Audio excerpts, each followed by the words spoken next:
As we think about our 45th anniversary, I think it's really important that we don't forget what God's done here in this church. I think that we don't want to take it for granted. And I know myself, as I look back over the years, sometimes you have the tendency to look at things at the way they are here, whether it's the grounds or the ministries or whatever it might be, and you think that's the way it's always been, when in fact that's not the way it's always been. A couple of months ago, I was talking to Jim Ammon, and we started to reminisce about the original buses that we had here. Chester will get a kick out of this. My wife and I came here about 2 weeks before the 7th anniversary. And I came from Pennsylvania, so I had a chauffeur's license, which at that time allowed me to drive a bus. And I was collared by a bus captain, and he asked me to drive his second bus, or his backup bus. And I agreed to do it, and I showed up here on Sunday morning, and at that time the buses were parked behind a building down here. We didn't have the college wing there. And I was introduced to bus number 4.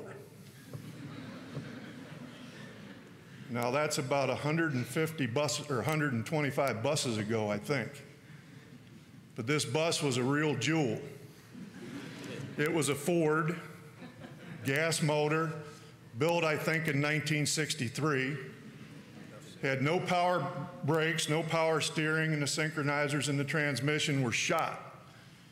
And for those of you that don't understand what that means is your clutch isn't much good. You just kind of had to throttle the motor and slip it into gear.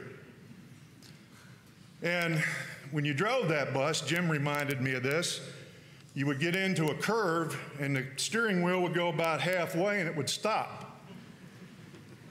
Well, you had to, if you're going left, you had to slide to the right of the seat and take both hands and really crank on that thing to get it around. And the brakes were about the same way. You know, it was directly proportionate to how much pressure you could put on that brake. So there were 3 steps, basically. If you wanted to slow down, you put one foot on the brake and you pressed it. If you really wanted to slow down, you put on both feet and pressed it.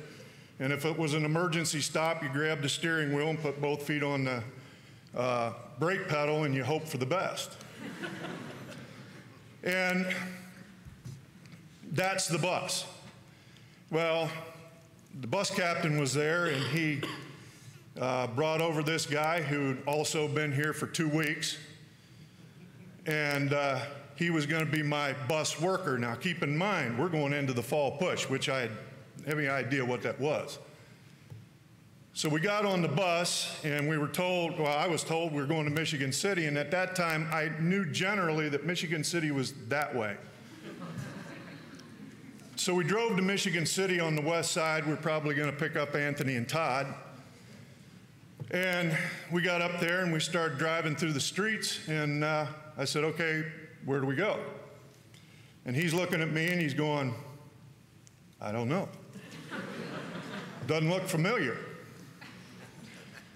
So we drove around for 20 or 30 minutes, and finally I said, well, didn't he give you a list? And he goes, no, he said he just drove me around yesterday and pointed houses out and told me that's where he wanted me to stop. So we didn't have cell phones at that time. There was no shuttle car. We were totally lost.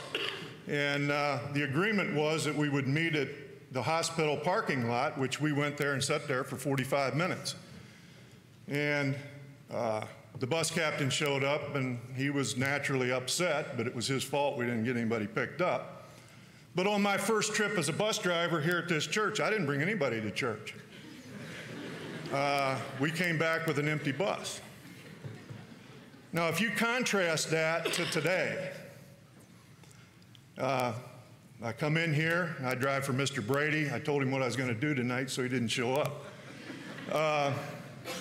But you go down there, you get in the bus, and they're nice buses.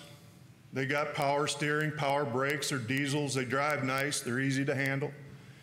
I pull around, I pick up Mr. Brady, I pick up the crew, and we have a thing where he'll get on the bus and he'll pray and he'll say, okay, go to Stephanie and Landon's house. Now, there's a little ritual that we go through.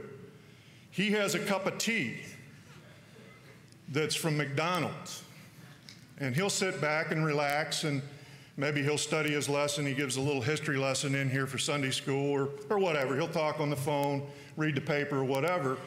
But what constitutes a good day on the bus is if I can get him to Portage without spilling that tea. If I spill that tea, it's a bad day on the bus.